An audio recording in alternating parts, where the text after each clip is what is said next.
संपत्ति ले लेगी, क्या इसमें बुरा? देखिए, ये अननेसेसरी बहस कर रहे हैं, उस बहस का कोई मतलब नहीं है। जो बुनियादी सवाल है कि किसान की आय दोगुनी हो, नौजवान को नौकरी रोजगार मिले, और सबसे बड़ा सवाल देश की जनता के सामने ये है कि संविधान बचाने का चुनाव है।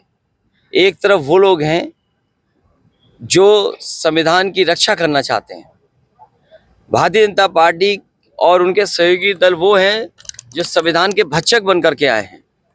संविधान नहीं रहेगा तो हमारा अधिकार छिन जाएगा, संविधान नहीं होगा तो हमारा मान सम्मान कैसे मिलेगा।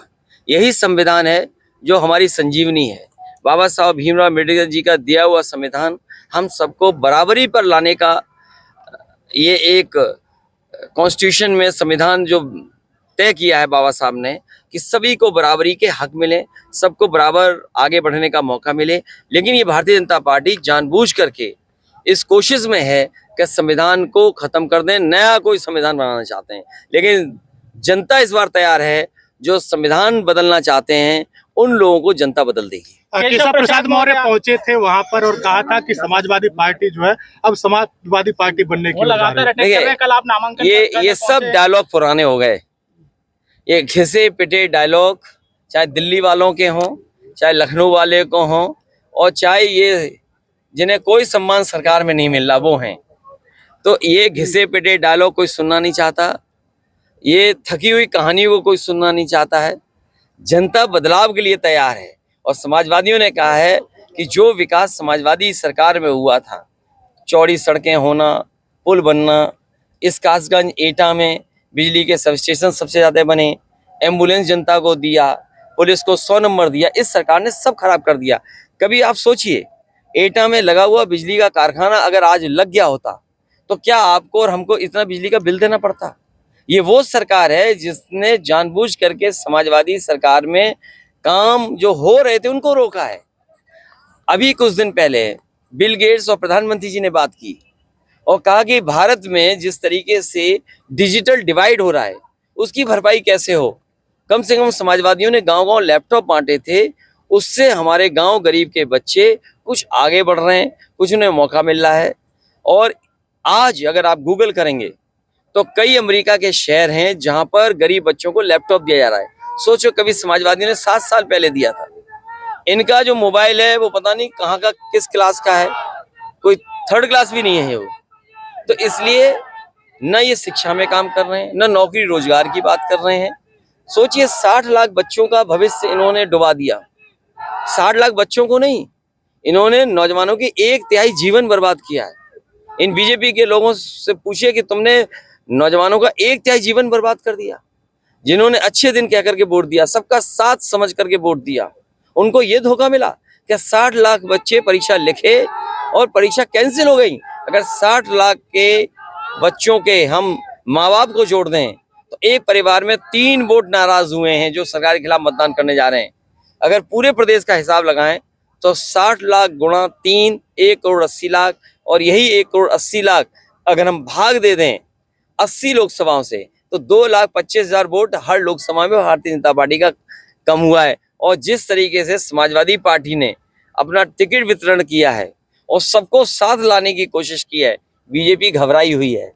और एटा कासगंज में तो आप जानते हो 10 साल से सांसद हैं, उनका हिसाब किताब क्या है, वो देंगे हिसाब अपना कि नहीं देंगे।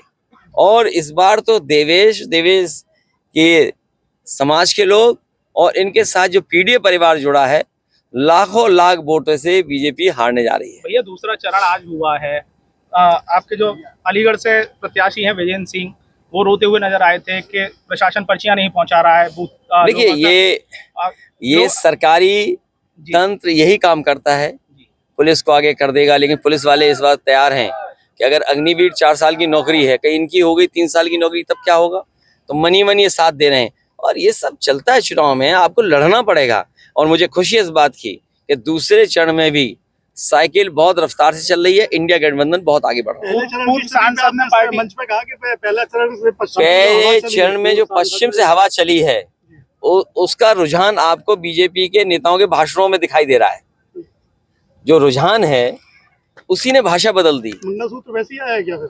क्योंकि पहले चरण में जनता ने उन्हें साफ कर दिया, तो बहुत सी पुरानी चीजें इन्हें याद आ गई हैं, जिनका कोई मतलब उनके जीवन में नहीं है। ऐसे लोगों को उन्हें भी याद आ रहा है। यहाँ पे पूर्व सांसद ये ने पार्टी जानबूझ छोड़ी, करके उसका क्या इन कहना है? सवालों को इसलिए उठा रहे हैं जिससे बेरोजगारी और महंगाई पर बहस न हो। मैं तो आपसे कहूंगा, केवल नमक की कीमत आप पता कर लो।